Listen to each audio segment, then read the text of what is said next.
पूछती हैं रेनू गोयल जी जनकपुरी दिल्ली से।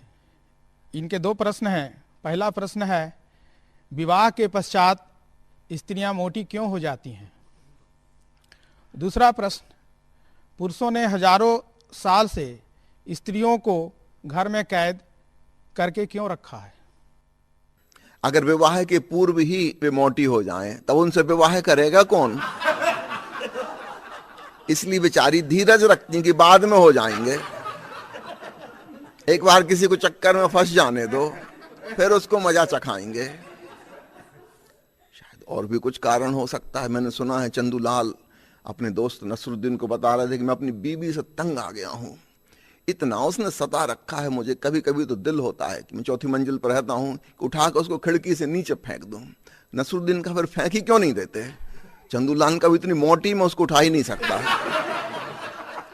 शायद एक कारण ये हो कि पतिदेव इस प्रकार की कोई करतूत न कर पाए, इतने वजनदार हो जाओ कि उठा ना सके।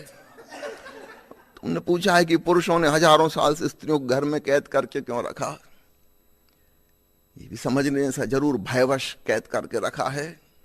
उनको ज्ञान से वंचित रखा, शिक्षा से वंचित रहा, बाहर संसार में न जाने दिया, कोई काम धाम न करने दिया बाहर का।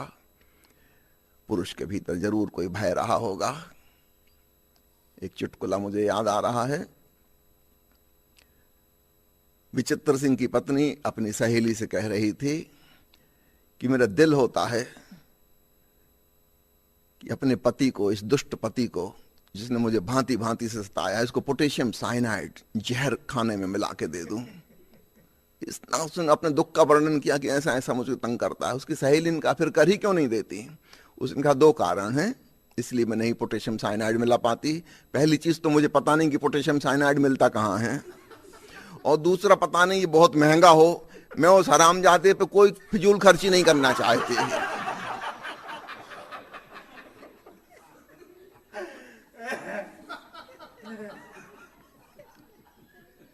शायद इसलिए पुरुषों ने स्त्रियों को बाहर नहीं आने जाने दिया, उनको पता न लग जाए कि पोटेशियम साइनाइड मिलता कहां है।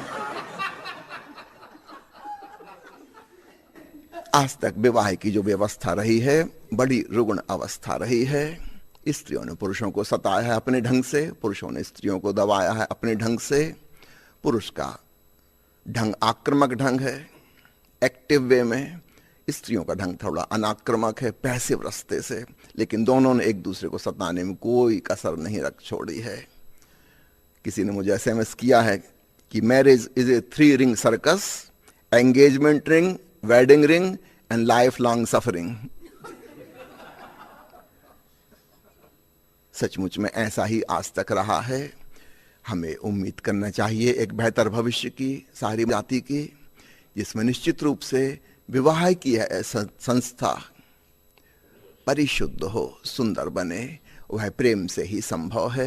प्रेम के आधार पर वह खड़ी हो तो ही विवाह खूबसूरत हो सकता है, वरना कभी नहीं। अभी जिस प्रकार सारी दुनिया में चल रहा है, कारण कुछ और हैं विवाह के, प्रेम को छोड़कर। प्रेम की कोई शिक्षा नहीं है, प्रेम का कोई स्वीकार नहीं है, प्रेम का कोई सम्मान नहीं है। अगर दुनिया का चेहरा बदलना है तो वो जो इकाई है परिवार, जो विवाह पर आधारित है, उसको बदलना होगा। धन्यवाद।